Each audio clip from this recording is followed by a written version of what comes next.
Salve pessoal, meu nome é Silvia Nascimento e eu há 20 anos trabalho com conteúdo sobre comunidade negra na internet. Sou fundadora do site Mundo Negro e agora eu tenho um novo projeto que chama Falas Diversas. Eu semanalmente vou estar conversando com pessoas negras e provar para todo mundo que nós somos diversos nas nossas ideias, nos nossos pensamentos. Essa semana, o meu convidado se chama Antônio Zupério. Ele é arquiteto de formação, amante do design, das coisas belas, mas na internet ele é conhecido como problematizador, entre aspas. Mas eu acredito que o conteúdo dele é muito necessário, porque ele fala de questões raciais, mostrando aquelas questões simbólicas, subliminares, que às vezes a gente não percebe, mas que precisam ser discutidas. Isupério, eu agradeço demais o seu tempo, na sua agenda corridinha, que eu sei que você mora nos Estados Unidos, a gente tem toda uma questão de fuso horário, mas eu queria muito que as pessoas conhecessem, além do seu lado de influenciador, ou desfluenciador, como você se define na internet, como você lida com essas questões raciais, mas também como é que você se posiciona como um homem negro no mundo, né? Apreciador das coisas bonitas, mas também sem esquecer das problemáticas de ser uma pessoa negra no mundo. Seja muito bem-vindo e, mais uma vez, obrigada pelo seu tempo.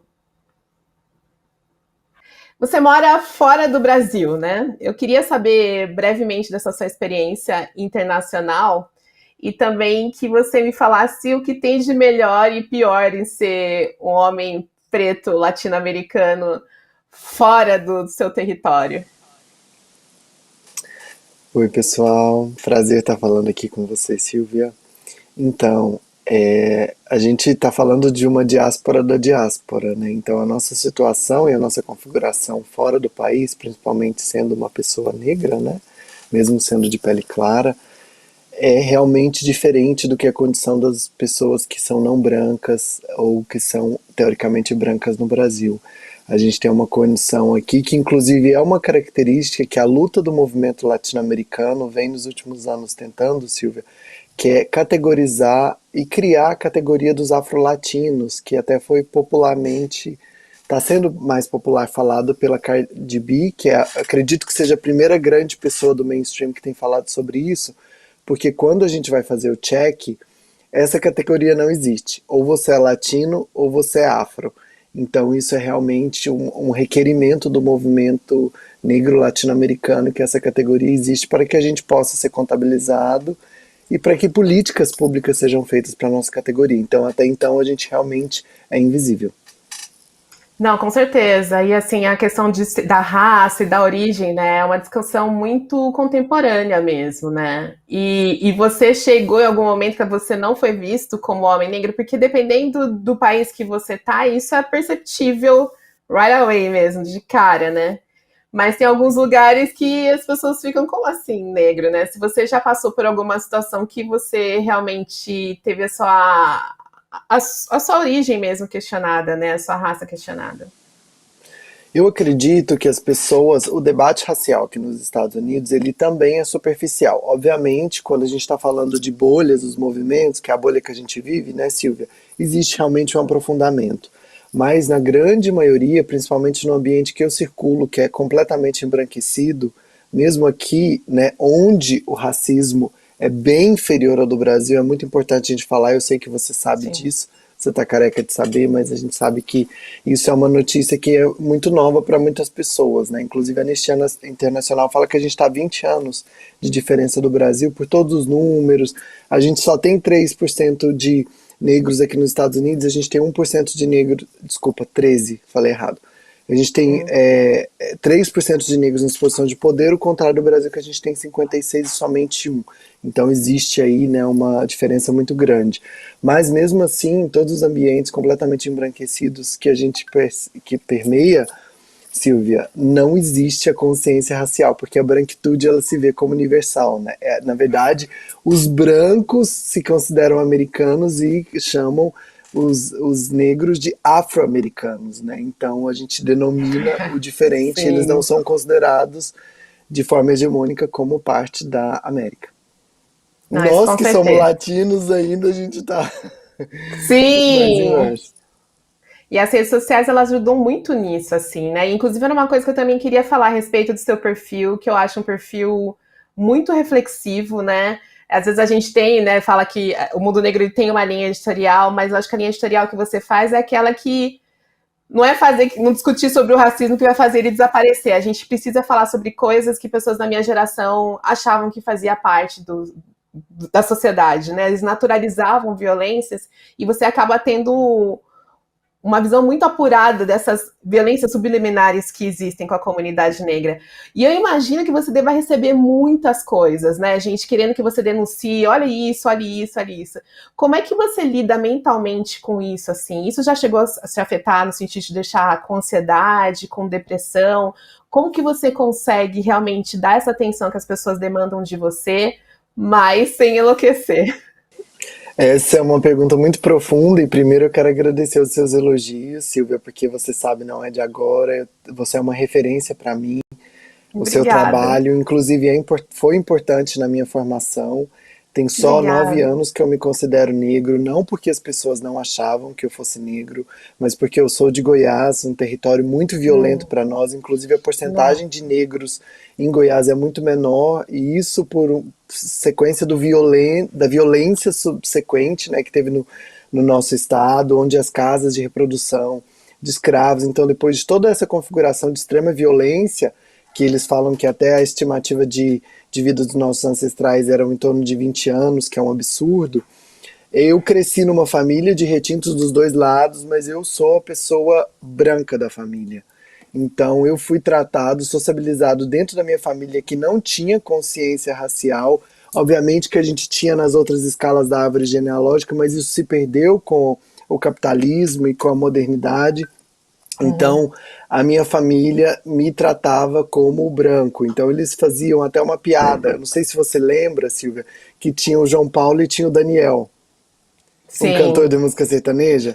Então, lembro. inclusive, meu pai me chamava, eu e meu irmão, de João Paulo e Daniel, porque meu irmão é retinto, meu irmão tem a pele mais escura que você, e eu sou o branco da família. Então, para me reconquistar essa perda da identidade, toda essa violência que eu tive, foi Uhum. realmente no período pós-universidade, quando eu me envolvi com os movimentos sociais. Então, por isso que eu sempre vou defender os movimentos sociais, porque são eles que resgatam a nossa humanidade dentro desse circuito de violência que a gente teve, né? E eu acabei descobrindo também, depois do envolvimento dos movimentos sociais, porque a gente sabe que existe uma pigmentocracia no Brasil, e eu estou falando de um lugar de muito mais acesso, então eu não tenho nenhuma fragilidade quando as pessoas querem problematizar as minhas falas e me chamam de branco, porque essa fragilidade da branquitude realmente eu não carrego, né? Eu sou filho de pessoas, de ancestrais que tiveram uma luta muito maior. Mas voltando à sua questão, depois de que eu passei por esse processo que é muito dolorido do reconhecimento, e eu falo para você que eu saí do armário da negritude foi muito mais violento do que do armário da LGBTfobia. Eu falo isso para as pessoas, elas ficam surpresas, mas para mim realmente me reconstruir dentro de toda a ancestralidade, reconhecer todos os valores que a minha família sempre teve e que foram apagados, inclusive para os meus parentes diretos, que são meus pais, isso foi um processo muito violento. Então, como eu já passei por esse processo violento, problematizar e analisar tudo isso, Silvia, para mim não é uma dor, porque a dor para mim é eu chegar nesse espaço de acesso que eu tive, que muitos dos nossos irmãos, inclusive irmãos de sangue mesmo que eu tenho da minha Uhum. família, mas os irmãos como comunidade negra não tiveram. Então eu decidi que eu não iria me calar nunca mais. Então eu ficaria realmente muito mal da saúde mental se eu não pudesse problematizar e falar sobre isso e respeitar que eu sou o sonho dos meus ancestrais que tiveram que morrer para eu estar no lugar que eu estou, de acesso à educação, de acesso aos pequenos espaços de poder que eu já consegui participar. Então eu não vou calar. Eu acho isso super importante, esse reconhecimento de que estamos num momento complicado, mas já foi muito pior. E principalmente a gente celebrar a nossa liberdade, né? Então, eu vejo seu conteúdo muito descolonizado e eu acho que é isso, né? Da gente entender que é livre, né? E usufruir disso no máximo que a gente puder, né? Para causar impacto nas novas gerações. Você falou da sua faculdade, você tem uma formação em arquitetura? Eu tenho uma formação em arquitetura para piorar ainda o nosso cenário, né, que é completamente embranquecido, elitista e burguesa. Foi um processo super complicado. Eu não sei se você já terminou sua pergunta, querido. Você falou, já me veio Não, mas gatilho, é assim. isso mesmo, mas é isso mesmo. É esse meio que eu fico imaginando você lá nesse meio, né? Que quando você traz para mim, né, que na faculdade você teve momentos de reflexão, né? Experiências que te trouxeram reflexão sobre a sua raça, eu queria realmente saber isso, né? Você escolheu um curso que é um curso dito como elitista mesmo, né? O curso de arquitetura é um desses cursos clássicos mesmo, né? Que a branquitude também gosta de falar que tem pessoas arquitetas na família, né? E eu acho que a gente tem uma contribuição do Egito aí que mostra que a arquitetura vem dos nossos, eles queiram aceitar ou não, né? Mas como é que surgiu essa questão da consciência racial dentro desse ambiente universitário num curso de arquitetura? Porque não é ciências sociais, né? E também, como você fala aí dos arquitetos egípcios, né? Você também puxou outro gatilho que o Fanon fala que tudo que a gente vê à nossa volta, ele é parte também apropriação. Então não é tudo dos brancos, né? A gente sabe que o que ficou marcado pela própria domínio da documentação, da Igreja Católica, do colonizador, é da branquitude, mas a gente não sabe até que ponto tudo foi apropriado, como o caso do Tebas. Mas o arquiteto Tebas, gente, para quem não está familiarizado, foi o arquiteto que projetou a Igreja da Sé, um dos primeiros registros que a gente tem de arquitetos negros no Brasil foi completamente apagado. Então, um ambiente extremamente violento, e eu falo com muita tranquilidade, eu acho importante falar aqui, principalmente com você, Silvia, que eu entrei na faculdade contra as cotas e não me reconhecendo como uma pessoa negra. Então, Sério? esse é resultado do processo da violência que a gente tem no Brasil, que deseduca, né, e retira a nossa construção de humanidade. Então eu acho super importante falar sobre isso, porque principalmente da nossa página que vem dessa problematização, então, para poder me colocar nesse lugar de quem não tinha completamente consciência nenhuma. Então, é desse lugar que a gente está falando, e por isso que o acesso à educação, mesmo a gente sabendo, né, Silvia, que também a universidade, como a gente tem hoje, ela é um projeto colonizador, mas a gente sabe da importância para o nosso projeto de abolição, mesmo para que a gente reconheça que a educação não é adequada como deveria, como o curso de arquitetura ele não é adequado. Eu passei o curso inteiro com referências eurocentradas e que a gente nunca teve nenhuma citação pelas nossas ancestralidades, pela parte toda de desenho, de arquitetura e de referência que hoje a gente já sabe que tem da arquitetura da África, né, que é um continente aí muito completo, que basicamente tudo que a gente tem que foi formado na Europa, posteriormente foi baseado nas referências africanas. Então é desse lugar de violência que eu falo. Sim, sim. E quando eu penso na arquitetura, né, as pessoas que eu conheço que são, tenho duas pessoas arquitetas no meu ciclo pessoal, assim, próximo a mim, são pessoas admiradoras da beleza, né, das formas, das cores, né?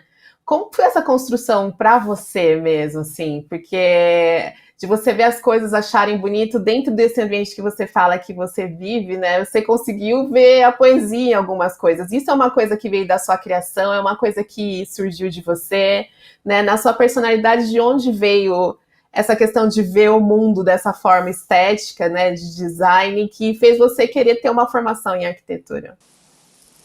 Eu sempre tive muita conexão muito grande com a arte. Eu até fui crítico de arte durante 8 anos. Na época que as pessoas tinham blog, a gente tinha uma página. Mas isso eu acredito que vem do pequeno acesso que eu tive numa cidade de interior. Eu sou de uma cidade de 20 mil habitantes, muito provinciana, no interior de Goiás, que não tinha asfalto quando eu era pequeno. Então era uma realidade muito diferente, né? Nós, principalmente nós periféricos, negros periféricos, eu comecei a trabalhar com 7 anos de idade com meu pai, com 9 anos eu já dirigia carro e moto, então é uma realidade muito diferente do que a gente tem da capital, né, dos centros metropolitanos. Então, o maior prazer que eu tinha na minha vida era a locadora. Eu não consigo demonstrar para vocês qual que era a emoção da possibilidade que eu tinha de, depois do meu trabalho, depois de eu conseguir dinheiro do meu trabalho, porque os meus pais não tinham como priorizar isso, porque a gente estava realmente lutando pela sobrevivência, sem nenhuma romantização, era uma situação muito precária, isso não é legal, isso não é para vangloriar, nem para trazer o recorte da minha história como meritocracia, porque ninguém deveria passar por isso, nem numa situação de um país em desenvolvimento como o Brasil, que é bastante rico. Mas, então, o pequeno acesso que eu tinha à locadora, Silvia, para mim, não existia prazer maior na minha vida do que ter acesso à locadora. E eu comecei, obviamente, nas drogas muito mais fracas, e a gente vai crescendo, vai indo para os diretores mais importantes, vai passando, né, pelo questionamento de todas aquelas referências que a gente tem, até chegar nas drogas mais fortes, na Ava DuVernay hoje, no Spike Lee. Então foram essas pessoas que, diante da construção da imagem, do questionamento que essas pessoas trouxeram, que foram construindo a minha imagem, o conceito e a perspectiva que eu tenho de comunicação social, de comunicação de identidade visual. Então foram isso realmente que foram construindo tudo. Foram essas referências que eu tive, que também depois acabaram passando para a música, acabaram passando por outras artes aplicadas. Que legal. Eu fui fornecedora, eu trabalhei em locadora durante muito tempo. Um dos meus Nossa, primeiros empregos foi em locadora e eu adorava ficar lá durante a semana que não tinha movimento, ficar assistindo os filmes, depois recomendar. Eu acho que o filme é um acesso que a gente tem uma beleza de outros lugares, assim, né? Mas eu queria fazer uma última pergunta que vai ser duas meio que dentro de uma, assim, né? A gente tem visto, a gente até tem conversado diretamente eu e você, casos de pessoas negras que têm acesso a lugares ditos de luxo, de prestígio e sofrendo racismo nesses espaços, né? Sempre que no mundo negro a gente fala, a pessoa teve um problema em certo restaurante, em certa loja, tem uma linha que fala, mas ele nem tinha que estar lá, a gente não tem que ir para esses lugares que nós não somos bem-vindos, né? Eu queria que você falasse o que você acha sobre isso e emendando sobre a questão de ser bem-sucedido. O que é ser uma pessoa de sucesso para você? duas perguntas muito profundas, muito obrigado. Sim. Primeiro, eu também acredito nessa visão decolonial que a gente às vezes compartilha, que a gente tem que realmente ocupar todos os espaços, porque só assim que a gente vai conseguir quebrar essa estrutura que a gente tem. É muito importante que a gente tenha veículos como o seu, para que a gente possa se aquilombar e fortalecer, mas é muito importante que a gente se veja em todos os lugares. Tem uma influenciadora que eu amo, que também fez parte da minha construção, que é a Nathalie Neri, e ela fala, né, que a gente não vai poder problematizar o uso das maquiagens enquanto a gente não tiver em todas as propagandas. Então, primeiro a gente precisa se ver em todos os lugares, né, a gente tem que se ver na revista, a gente tem que se ver na TV, a gente tem que se ver em todos os espaços para depois que a gente possa realmente começar a problematizar e a questionar esses espaços, porque enquanto a gente não tiver, enquanto uma mulher negra no Acre não entender a importância disso, a gente não consegue diluir o debate e emancipar os nossos que estão numa posição de maior vulnerabilidade. A segunda pergunta, só me dá um gancho, que eu vou viajando e eu esqueço. É sobre a noção de Ah, sucesso mesmo, né? Que você vive num país, né? Que a comunidade negra é vista como às vezes até superior à nossa pelas coisas que eles alcançaram, né? E tem um ponto de vista de que eles seriam mais bem-sucedidos, mas aqui no Brasil a gente tem a nossa questão de resistência, né? Que quantitativamente nós somos a maior parte da população, né? Então a gente fica, o que é bem-sucedido? O que é sucesso, né? Mas na sua visão particular, assim, de mundo, para você, a pessoa que é bem-sucedida, ela tem que ter quais características, que às vezes nem sempre passa pela questão financeira, né? é verdade. Uma característica que eu vejo nas pessoas bem-sucedidas que estão na minha volta, que eu admiro, é a generosidade. Eu acredito que essa característica da abundância, né, que vem também da nossa ancestralidade, da nossa filosofia, porque quem inventou a escassez foi a branquitude. Essa fala é de uma ativista originária maravilhosa que chama Jenny Nunes. Então essa estrutura da escassez, né, e sempre do né, que é uma religião que pode ser permitida, é uma raça que pode ser valorizada, é uma ideia de estética, né? Essa cultura da escassez realmente vem da branquitude. Então eu acredito muito na generosidade e para o nosso povo eu acredito que realmente a gente ter pessoas que possam nos formar a opinião, Silvia, porque a gente era muito carente de referências, né? Nós perdemos toda a nossa identidade. Agora geralmente a gente fala no âmbito coletivo, mas agora eu estou falando no meu âmbito pessoal. Eu tinha muito poucas referências, mesmo a gente sendo adornado pela cultura africana, de ancestralidade pelas minhas tias, pelo samba, pelo meu pai, pelos meus avós, por todas as pessoas que estão ligados diretamente com a gente, mas a gente sabe que era de uma forma muito superficial. Então, eu acredito que a gente ter pessoas, hoje eu abri meu Instagram e ver pessoas que têm letramento, que estão em posições minimamente de poder, porque a gente sabe que a favela ainda não venceu, que isso não é verdade, é muito esperançoso e esperançar no verbo do Paulo Freire, que é o que eu acredito. Sim, essa questão de sucesso eu também acho, né? De você se sentir tão pleno que você transborda, né? E você quer trazer os outros consigo, né? E você é muito generoso, Pera. Agradeço muito a nossa conversa. Vai ser a primeira de muitas. Você é realmente um querido. Você é um transformador, um questionador, e a gente precisa de pessoas como você. Agradeço a sua doação de tempo da sua agenda, que eu sei que é loucura. Você faz muita coisa e até uma próxima conversa. Tudo de bom para você e obrigada por participar. Muito obrigado, querida. Conta sempre comigo. Obrigada.